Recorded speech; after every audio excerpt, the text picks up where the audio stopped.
Assalamualaikum warahmatullahi wabarakatuh. Waalaikumsalam warahmatullahi wabarakatuh. Nama saya mengenalkan diri saya sendiri. Nama saya Daki Bela Hanifar. Saya Aida Nadiati. Saya Bella Denaksani. Saya Davina Nisa. Saya Rena Anggraini. Di sini kita akan mempresentasikan lab 12. Dimulai dari Saya sendiri.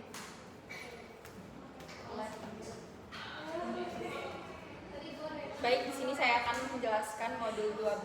Di sini yang pertama yaitu introduction. Bagian ini menjelaskan dasar bahwa jaringan internet sekarang masih banyak menggunakan IPv4.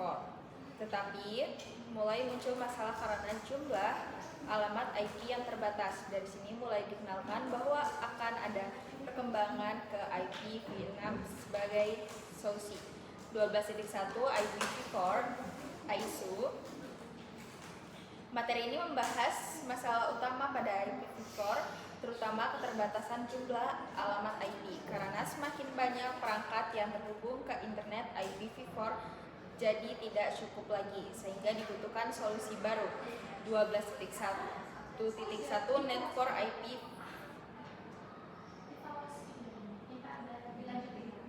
Net for IPv6. Di bagian ini dijelaskan kenapa dia dibutuhkan. Alamat IPv4 jumlahnya terbatas, sedangkan IPv6 memiliki jumlah alamat yang jauh lebih banyak. Selain itu, IPv6 juga lebih efisien dan mendukung perkembangan jaringan ke depan. 12.1.2 IPv4 and IPv coexistence. Materi ini menjelaskan bahwa IPv4 tidak langsung menggantikan satu sama lain, tetapi bisa digunakan bersamaan dalam satu jaringan. Ini dilakukan supaya proses transisi berjalan lancar tanpa harus langsung mengganti semua sistem. Modul 12.1 dari saya selesai, akan dilanjutkan oleh teman saya.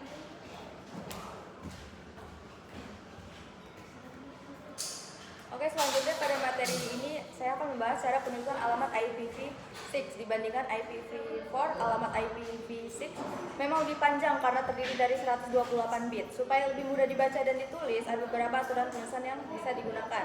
12.2.1 IPv6 Addressing Format. Alamat IPv6 terdiri dari 8 blok angka heksadesimal dan setiap blok dipisahkan oleh tanda titik 2 atau kolon. Contohnya seperti ini: 001.2 001.2000.2.000.2.000.2 FF00.2.042.28329. Karena cukup panjang, ada aturan khusus supaya penulisannya lebih singkat. 12.2.2 Rule 1 Omit leading zeros. Aturan pertama adalah menghapus angka blok yang ada di depan pada setiap blok. Misalnya blok 0042 bisa ditulis menjadi 42, lalu ODB8 menjadi DB8. Aturan ini membuat alamat IPv6 lebih pendek tanpa mengubah maknanya. 12.2.3 Rule 2 Double colon. Aturan kedua adalah menggunakan double colon. Kalau ada beberapa blok yang isinya semua 0 secara berurutan, kita boleh menggantinya dengan tanda titik 2 double colon. Misalnya alamat 2001.2 DB8.2010.2.2010.2 FF00.242.28329 bisa disingkat menjadi 2001.2 DB8.2 FF00.242.28329. Tapi perlu diingat, tanda double colon hanya boleh digunakan satu kali dalam satu alamat IPv6 supaya tidak membingungkan. Jadi inti materi yang saya sampaikan adalah IPv6 memiliki alamat yang panjang, tetapi ada dua aturan yang membuat penulisannya lebih sederhana, yaitu menghapus 0 di depan dan menggunakan tanda double colon untuk menggantikan blok 0 yang berurutan. Dengan aturan ini, alamat IPv6 jadi lebih mudah dibaca dan ditulis. Sekian dari saya dan akan dilanjutkan oleh teman saya. Hasil lanjut ke 12.3 itu mengenai jenis alamat IP versi 6. Lanjut ke 12.3.1 itu unicast, multicast, dan unicast. Dia memiliki 3 jenis alamat IP versi 6. Pertama, unicast itu digunakan untuk komunikasi satu ke satu atau one to one. Contohnya itu PCA ke router, terus laptop ke server, alamat hanya dimiliki satu perangkat. Terus yang kedua ada multicast, digunakan untuk satu ke banyak gitu, kayak one to many, satu paket dikirim ke sekelompok perangkat. Contohnya itu ada router mengirim informasi routing ke semua router dalam grup. Terus ada yang ketiga, anycast, digunakan untuk satu ke perangkat terdekat. Beberapa perangkat memiliki alamat yang sama, tetapi paket akan dikirim ke perangkat yang paling dekat berdasarkan routing. Contohnya tuh kayak DNS server. Terus lanjut ke 12.3.2, IP versi 6, prefix lag, sama kayak subnet mas pada IP versi 4. Contohnya itu 2001 banding DB 8 banding ACD banding 1 banding 1 stas 64. Artinya di stas 64 itu 64 bit pertama adalah network ID, terus 64 bit sisanya interface ID. Pada IP versi 6 di prefix 64 itu adalah yang memiliki umum digunakan. Terus 12.3.3 itu tipe versi 6. Ada global unicast atau GUA, itu alamat yang dapat digunakan di internet, sama kayak di IP public versi 4-nya. Terus ada link local address atau LLA, digunakan hanya dalam satu jaringan atau link. Dia nggak bisa melewati router. Fungsinya untuk komunikasi antar perangkat dalam LAN, keyboard, discovery, terus routing. Setiap interface versi 6, IP versi 6 harus memiliki LLA. Terus ada lagi unique local address atau ULA. Dia mirip alamat versi alamat private IP versi 4, tidak dapat diakses dari internet. Terus digunain untuk jaringan internal perusahaan. Lanjut lagi ke 12.3.4, yaitu a note about unique local address. ULA digunakan untuk komunikasi internal. Kelebihannya tidak bentrok dengan alamat internet, lebih aman karena tidak diurutkan ke internet. Lanjut ke 12.3.5, IP versi 6 GUA, Global Unicast Address, terdiri dari Global Routing Prefix, Subnet ID, Interface ID. Lanjut lagi ke 12.3.6, IP versi GUA struktur lengkap, itu Global Routing Prefix, Subnet ID, Interface ID. Misalnya Global Prefix identitas jaringan global, Subnet ID itu membedakan subnet, terus Interface ID itu identitas perangkat. 12.3.7 itu IP versi 6 LLA, link local address selalu dimulai dengan FEE 80.2.2. Terus digunakan untuk komunikasi dalam LAN, keyboard discovery, protokol, router advertisement, tidak bisa dirutekan ke internet.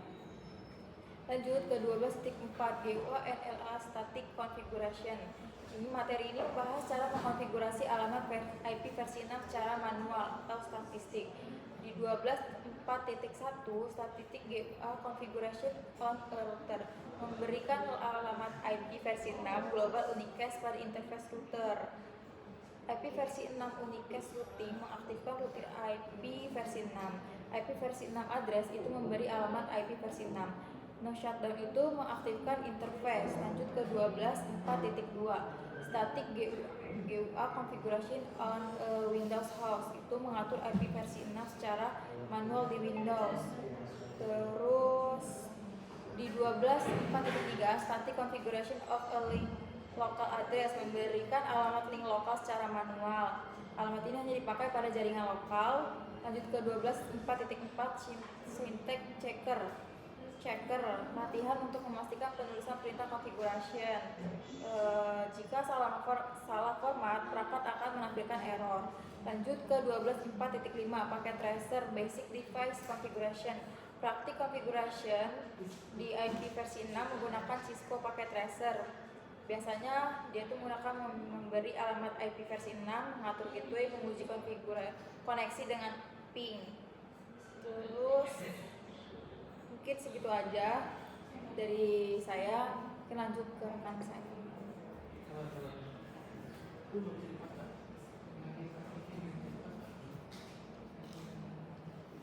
Enggak. Saya bisa. Enggak bisa. Bisa.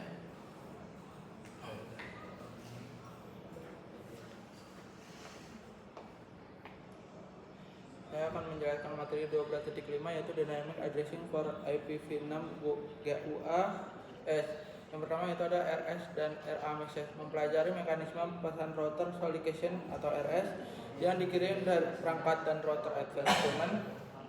RA yang dikirim router untuk memulai proses pengalamatan. Selanjutnya 12.5.2 yaitu metode 1 yaitu SLAC, yaitu membahas metode stateless address auto configuration SLAC, di mana perangkat mengkonfigurasi alamat sendiri tanpa bantuan server DHCP.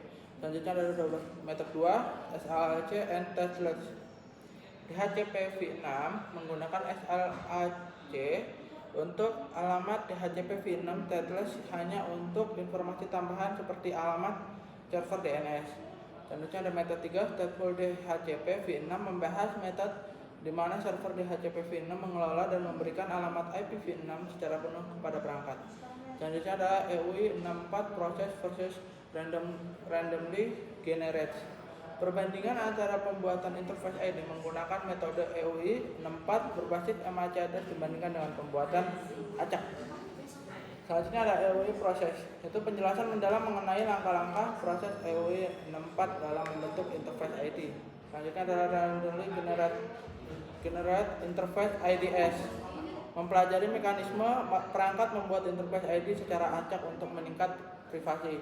Selanjutnya ada 12.6 Dynamic Addressing IPv6 LLAS.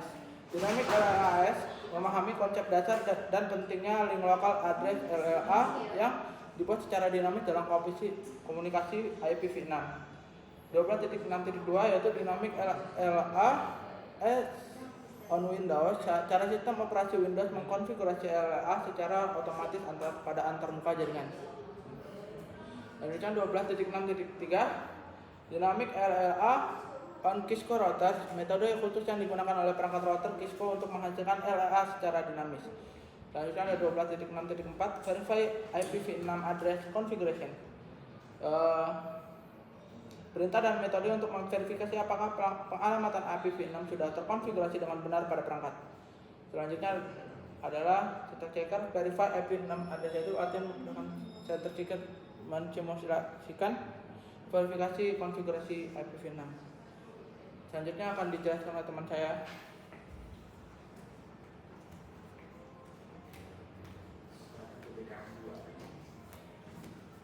Sini saya akan menjelaskan pada subpoin 12.7 yaitu IPv6 multicast address. 12.7.1 ada assign IPv6 multicast address, yaitu IPv6 memiliki alamat multicast yang sudah ditentukan untuk fungsi tertentu. Satu paket dapat diterima oleh beberapa perangkat sekaligus. Intinya, multicast mengirim data ke kelompok perangkat, bukan ke semua perangkat.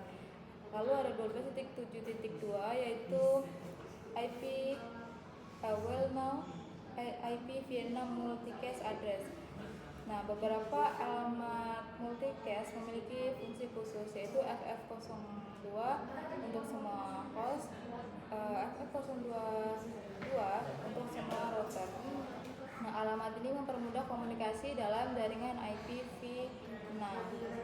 Lalu yang terakhir ada 12.7.3 yaitu solicited not IPv6 multicast address, yaitu digunakan saat progress next door discovery untuk mencari perangkat lain, menggantikan fungsi ARP pada IPv4. Lebih efisien karena hanya mengirim ke perangkat yang relevan. Selanjutnya akan dijelaskan oleh teman saya.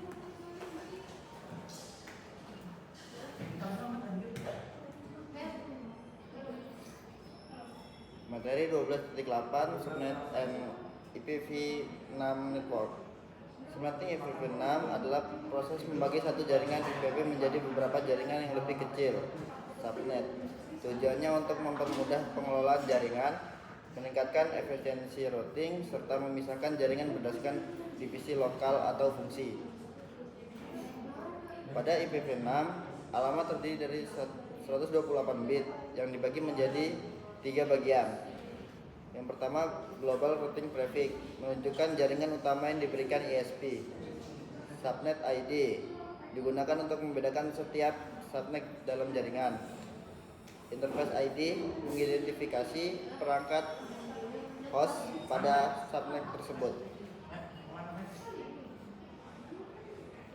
Setelah subnet dibuat, router harus dikonfigurasi agar dapat menghubungkan setiap subnet pada Cisco. Langkah umumnya adalah mengaktifkan routing IPv6 dengan IPv6 Unique Cache Routing, kemudian memberikan alamat IPv6 pada setiap interface router sesuai subnet yang digunakan. Kesimpulannya, IPv6 menggunakan alamat 128 bit. Subnet ID digunakan untuk membedakan subnet dalam satu jaringan. Prefix 64 merupakan standar untuk jaringan LAN IPv6. Setiap subnet harus dikonfigurasi pada router agar komunikasi antar jaringan dapat berlangsung. Subnetting IPv6 lebih sederhana dibandingkan IPv4 karena lebih menekankan pembagian prefix daripada menghitung jumlah host. Sekian materi 12.8.